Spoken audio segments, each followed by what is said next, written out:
ज़रलश अब लेट चुकी थी, लेकिन उसे सुकून नहीं आ रहा था। आखिर कब तक मैं फ़िज़ान की बेरूही का शोक मनाती रहूँगी। ज़रलश ने करवट बदलते हुए सोचा, सब मुझसे पूछती हैं कि मैं चुप क्यों हूँ। अब तक तो तबीयत नहीं सेट कहकर सबको चुप करवा दिया। आखिर तक कब तक ये बहाना बनाऊंगी। और फिर फ़िज़ान का क्या कसूर है?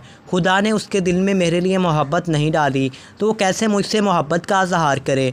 और फिर सही ही तो कहता है वो, हम यहाँ बच्चों के मुस्तकबिल संवारने के मकसद से आए हैं, दिल लगाने से नहीं। मैं अब वही पुरानी ज़रलश बन जाऊंगी जो सबको खुश रखती थी और हंसाती थी। सबको मुझे फ़िज़ान को भूलना होगा। हाँ, मुझे उसे भूलना होगा। ज़रलश ने अब पक्का इरादा बना लिया था कि जो उसका नहीं वो इसके लिए ख़ुद का तमाशा नहीं बनवाएगी। वो आज तो बड़ी चहक रही हो। खैर है, लगता है तबीयत ठीक हो गई है। नहीद ने ज़रलश को मुस्कुराते हुए देखा तो उसके पास ही आ गई। हाँ यार, तबीयत बिल्कुल ठीक है, लेकिन किसी और की तबीयत ठीक नहीं रहने वाली। ज़रलश ने नहीद को आंख मारते हुए कहा, हाँ आज किसी की शामत आने वाली है। नहीद ने अपने सर पर हाथ रखते हुए उसे गुरी लेकर देखा। फ़िज़ान की होगी शामत और बदले में फिर अपना भी नुकसान करवाओगी। इससे रबी की उसकी बातें सुनकर इधर आ गई थी। कितनी बार तुम्हें रोका है ये शरारतें अब छोड़ दो। तुम इसका जो भी नुकसान करती हो बदले में वो तुम्हारा दुगना करता है।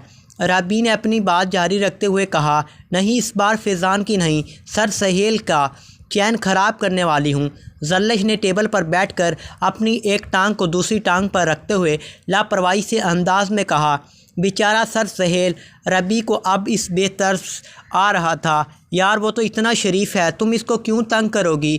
भला क्या बगाड़ा है उसने तुम्हारा? नहीद ने भी पूछना ज़रूरी समझा, यार बगाड़ता तो मेरा कोई कुछ भी नहीं है, लेकिन मैं हफ्ते में एक बार किसी की टांग ना खींच लूँ तो दिल में बेचैनी बढ़ने लगती है। ज़रलश ने अपने दिल पे हाथ रखते हुए अदाकारी करते हुए कहा। फ़िज़ान इस वक्त वहाँ किसी काम से गुज़र रहा था। जब इसकी नज़र ज़रलश को एक्टिंग करते और मुस्कुराते हुए देखा तो इसके चेहरे पे बाखुद मुस्कुराहट आ गई। ज़रलश ये सब कुछ सिर्फ ख़ुद को बहलाने के लिए कर रही थी, वरना इसे फ़िज़ान के सिवा किसी और तंग करने में कोई मज़ा नहीं आता था। वो बस फ़िज़ान को यह जताना चाहती थी कि वो इसके बगैर भी खुश रह सकती है, जबकि ऐसा था नहीं। सर सहेल, मुझे आपसे कुछ कहना था।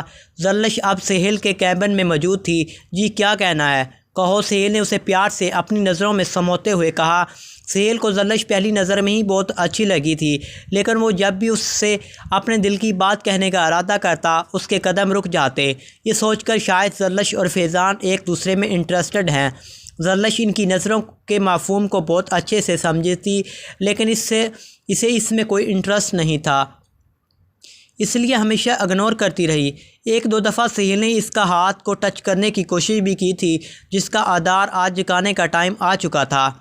मुझे सर रब नवाज के रूप की कीज़ चाहिए थी। ज़रलश ने अपनी मद्दा बयान किया, लेकिन क्यों देखें, ज़रलश में इनके रूम की चाबी किसी को नहीं दे सकता। आप कुछ और मांग लें, अपनी जान भी दे दूँगा। सहेल अब फ्लर्ट पे उतर रहा था। नहीं ना, मुझे वो चाबी चाहिए, मुझे आपकी जान नहीं चाहिए।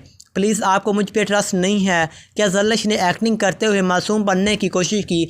नहीं नहीं, ऐसी बात नहीं, मुझे आप पे बहुत ट्रस्ट है। लेकिन क्या मतलब नहीं है? ज़रलश उठ खड़ी हुई है। ट्रस्ट मुझे आप पे है, ये ले चाबी। सर सहेल ने उसे चाबी पकड़ा दी, क्योंकि वो नहीं चाहता था कि ज़रलश उससे नाराज़ हो। थैंक्स, ज़रलश ने कहा और चलती बनी। बस अब सहेल तुम अपनी खैर मनाना, ज़रलश ने दिल में सोचा और हंस पड़ी। वो सीधी सर के रूम में गई। वहाँ इस रूम की अलमारियाँ खोल दी और सारा सामान बखेर दिया। एसी ओवन ऑन कर दिया, पंखा चला दिया। सब चीज़ें इधर उधर बिखर चुकी थी। सर साहब 2 दिन के लिए कहीं काम गए थे और चाबी सर सहेल को देख के गए थे। कुछ ज़रूरी हो तो मेरे रूम से ले लेना, आज उन्होंने वापस आना था। प्रोफेसर साहब जब आप आए तो सहेल से चाबी लेकर जब दरवाज़ा खोला तो सब कुछ बिखरा हुआ था। सर सहेल को बुलवा लिया गया था। सर इन पे गुस्सा कर रहे थे और ज़रलश इन और इसकी दोस्तें कान लगाकर एंजॉय कर रही थी। सर सहेल को अब कुछ समझ नहीं आ रही थी कि क्या कहे। बाकी पूरे स्टाफ को ये सब पता चल चुका था। सब इनको देखकर हंस रहे थे और सहेल दिल ही दिल में ख़ुद को कोस रहा था। कहाँ ज़रलश की बातों में आ गया। इशाल मुझे एक गिलास पानी पिलाना। वलीद बाहर से थका हुआ आकर सोफ़े पे बैठा ही था। जब इसने इशाल को तैयार होकर नीचे आता देखा तो कह दिया, मैं आपकी नौकरानी नहीं हूँ जो आपकी खिदमतें करूँ। किसी और को कह दो। हाँ, किसी और को क्या कहना, अपनी समन को कह दूँ। इशाल ने इंतहाई बदतमीज़ी से जवाब दिया, ये क्या तरीका है बात करने का। वलीद चलाते हुए उठ खड़ा हुआ, मुझ पे चलाने की ज़रूरत नहीं आपको, इशाल ने अपने हाथ के इशारे से कहा। अच्छे खासे बंदे का मूड ख़राब करके रख दिया है। इशाल ने बाहर के रास्ते जाते हुए गुस्से से कहा।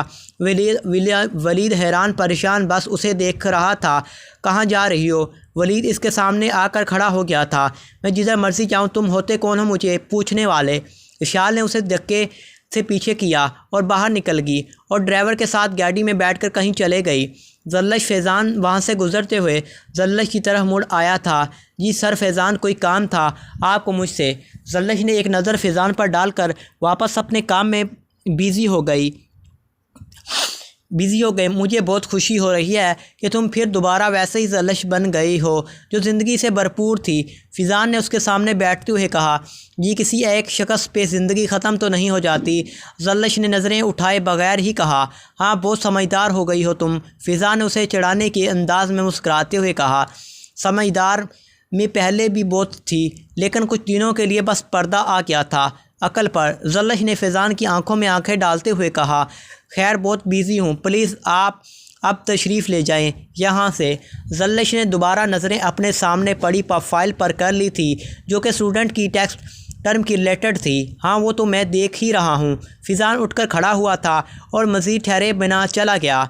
जल्लश के लिए उसके सामने खुद को संभालना बहुत मुश्किल हो जाता था, इसलिए वो अब इसको इग्नोर करने की कोशिश करती थी।